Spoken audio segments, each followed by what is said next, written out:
अस्सलाम वालेकुम साढ़े प्यारे भाई बिलाल भाई चोहा सैदन शाह जिला केड़ा चकवाल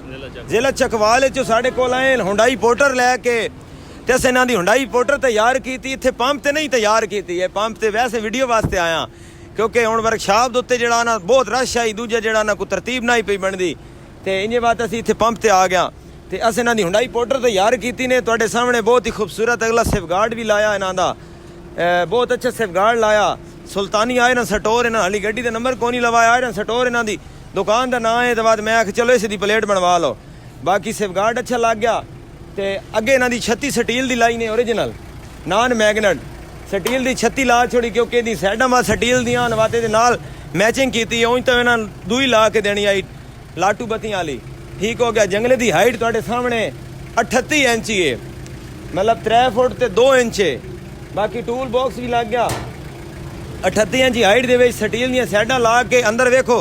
चादर भी वाटर प्रूफ लगी खलोती है चादर वाटर प्रूफ लग गई अंदर जनाब अली बाकी है डेकोरेशन मैकोरेशन ए व्हील कप आप लवाइन बड़े खूबसूरत व्हील कप खाली 9-10 दे व्हील कप ताइवानी व्हील कप ना लवाइन अल्लाह पाक इन्हां बाद गड्डी दित्ती ते असमी गड्डी तैयार की भाई चंगी गड्डी तैयार की स्टील दियां पौड़ियां अच्छी क्वालिटी दी लाइयां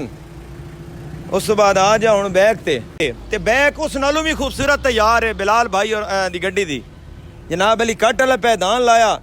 एवे दे पे अगे अगे वड्डा लाडू पीछे छोटा लाडू लाया दी मतलब खूबसूरती बधाई है एक नहीं लाई बाकी कट वाला मटीरियल इसका खूबसूरत लाया अच्छा लाया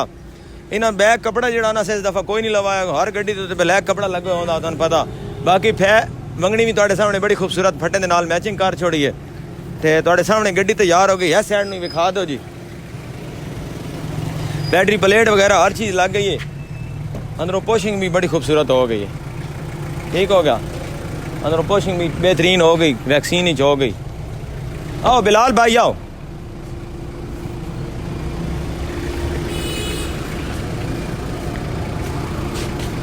बिलाल भाई तुहानू क्या मशवरा देता भाई इत्थे आओ साडे कोल सर मैंने को तलगंग दे दोस्त हन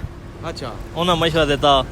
तलगंग दे दोस्त तलगंग दे दोस्त हन मैं यार तलगंग को मैं बंदा ते हो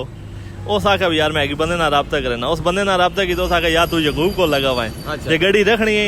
काम करवानी ते यकूब को लगा हुआ है अच्छा अच्छा अच्छा मैं यार बड़ी हैरानगी वाली गल है तलगंग गल पहला भाई यकूब को लगा हुआ है खुशाब ते और वाकई ओदी गल भी सदाकत आई भाई जी असी आया और काम साड़ी मर्जी तो हो गया अलहमदुलिल्लाह असी खुश हाँ मुतमैन हाँ ते काम साड़ा सोहना हो गया अल्लाह पाक नसीब करे जी एक दिन च इन्हां दा काम कर दिता वो भी माशाअल्लाह अच्छा काम कर देन अल्लाह पाक उन्होंने भी सलामत रखे तलगंग वाले भी बस जिस बंदे ने मशवरा दिता खैर कोई अच्छी गल हो साडे वेखियो सी एक सवाब बनदा अल्लाह पाक एक सवाब बनादा एक रिज़्क दा एक ना जरिया होंदा ठीक है ते खुशाब विच कई बंदे तलगंग वेंदे उसने भी गल है ते बा हर बंदे दे रिज़्क अल्लाह पाक उन्होंने भी सलामत रखे साडे रिज़्क की बरकत पावे ते बाकी तुहाडा काम माशाअल्लाह अच्छा हो गया है ते ओथों दे बंदे नु कोई गल साडे बारे भाईजान जिस भी काम कराना तो सुथरा कराना तो जायज़ कराना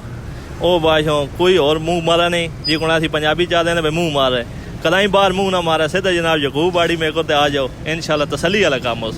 और कुराड़ नाल हो सी और कुराड़ हो सी चलो जी साडी वीडियो लाइक करो शेयर करो साडे चैनल नु सब्सक्राइब करो ताकि YouTube ते तुहानू मुकम्मल वीडियो मिल सी थैंक यू सो मच भाई बिलाल तुहाडा बहुत शुक्रिया अल्लाह तुहानू सलामत रखे बहुत शुक्रिया जी बहुत